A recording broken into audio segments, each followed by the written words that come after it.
അല്ലാഹുവിന്റെ വജ്ഹ് കരുതിയിട്ട് നിങ്ങൾ ആരെങ്കിലും ഒന്ന് കയ്യിൽ പിടിച്ചാ നിങ്ങളുടെ കൈവിരലുകൾക്കിടയിലൂടെ അല്ലാഹു നിങ്ങളുടെ പാപം പുറത്തു തരുമെന്ന് നബി മുഹമ്മദ് മുസ്തഫ സല്ലല്ലാഹു അലൈഹി വസല്ലമ തങ്ങൾ പറയുകയാ.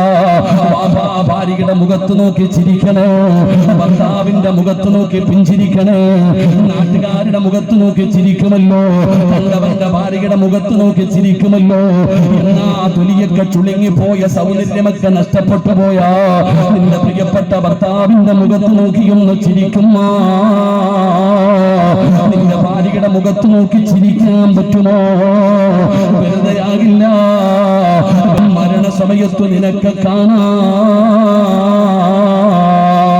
ആ പുഞ്ചിരി നിന്റെ മുഖത്ത് കാണാ മരിച്ചു കിടക്കുമ്പോ.